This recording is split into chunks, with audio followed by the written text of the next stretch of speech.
Salut, good morning, good afternoon, quelle que soit la ville, le pays que vous nous recevez. Chers internautes, je suis le prophète Armel Kenyé. C'est un plaisir renouvelé encore d'être avec vous dans ce moment d'exhortation. Alors, aujourd'hui, on va partager sur cette thématique intitulée « La persévérance dans le travail, ça paye les gars, ça paye mes amis ». Oui, nous allons voir cela dans le livre de l'Ecclésiaste chapitre 3, le verset 1 à 3. La Bible dit, au verset 1, il y a un temps sous le soleil, il y a un temps pour toutes choses sur la terre. Le verset 2 dit, un temps pour naître et un temps pour mourir. Un temps pour planter, un temps pour récolter ce qu'on a planté. Un temps pour se lamenter et un temps pour pleurer. Alors, ce que je veux que vous captez, que vous retenez de cette exhortation, c'est que quand la Bible dit il y a un temps pour tout, Dieu ici veut vous faire comprendre que c'est lui qui est le maître du temps. Dieu veut te comprendre, mon gars, mon ami, mon frère, ma soeur, que c'est lui qui détient le timing de ce que tu es en train de vouloir entreprendre. Seul Dieu connaît le moment où ce que tu es en train de faire va rayonner. Oui, aujourd'hui, tu es devenu la risée de toutes les personnes dans ta famille. On ne te donne aucune considération. Lorsqu'il y a des réunions de famille, tant que le cadet qui se trouve aux États-Unis ou au Canada ne donne pas son mot, il n'y a pas de réunion.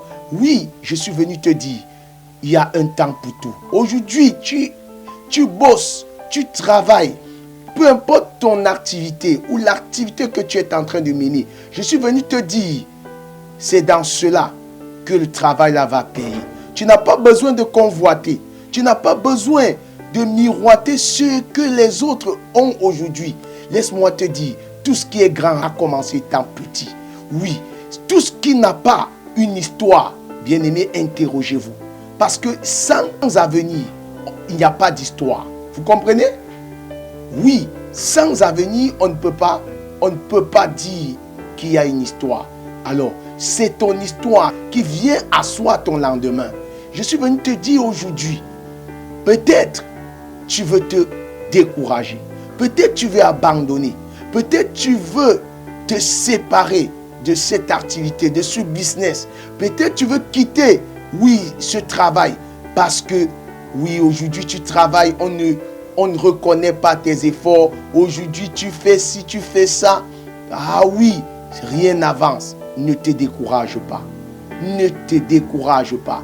Peut-être, qui sait, en voulant te relâcher, c'est maintenant que le Seigneur voit pour t'élever. Je suis venu te dire, oui, il y a un temps. Seul l'Éternel connaît le temps de ton élévation. Seul l'Éternel Dieu connaît le temps de ta bénédiction. Seul l'Éternel connaît le temps de ta gloire. Oui, la Bible dit un temps pour naître et un temps pour mourir. Le temps de naissance, c'est le moment de gloire. Le temps de la mort, c'est le moment où tout s'éteint. Je veux dire à un homme d'affaires, je veux dire à ce monsieur, tu as été élevé à un rang de responsabilité et c'est toi qui manages les gars.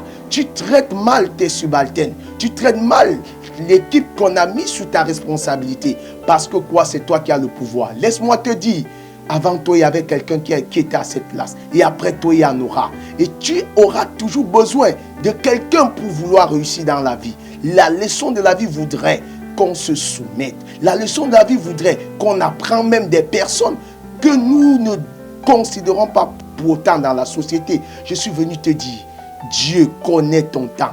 Ma soeur, mon frère, peut-être aujourd'hui tu es découragé, tu es déprimé. Ah oui, c'est bloqué, c'est fermé, plus rien n'avance. Tu dis non, à quoi bon vraiment continuer? Autant mieux me jeter dans les loges, autant mieux chercher la facilité. Je suis venu te dire que Dieu bénit les efforts. Et tout ce qu'on acquiert facilement, on paye le prix de ça aussi. Tout ce que tu acquiers facilement, tu perds aussi cela facilement. L'argent facile, oh, quand il faut rembourser la dette, on ne rembourse pas aussi la dette aussi facilement. Parce que ce qu'on te donne aujourd'hui, on va te demander gros demain. Ah oui, je suis venu te dire, relève ta tête, sors la tête de l'eau, c'est encore possible. Dieu réserve pour toi un lendemain meilleur. Dieu a pour toi un avenir radieux. Dieu connaît tes efforts.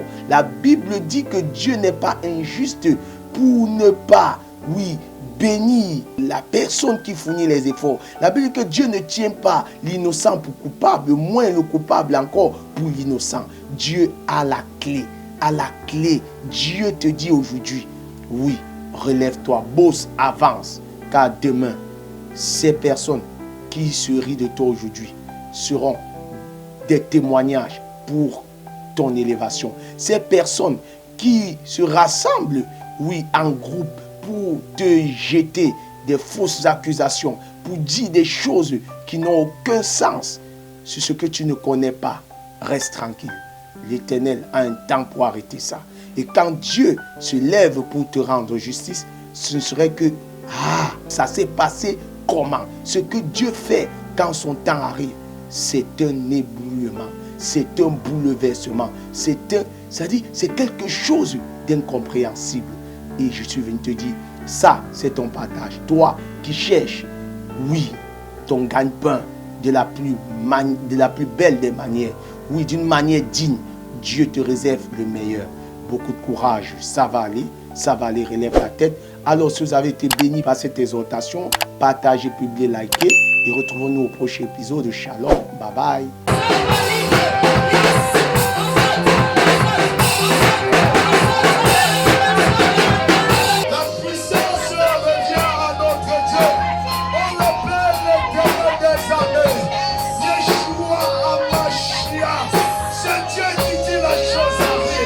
Suivez les programmes du ministère du Salut en continu sur nos plateformes Facebook et YouTube.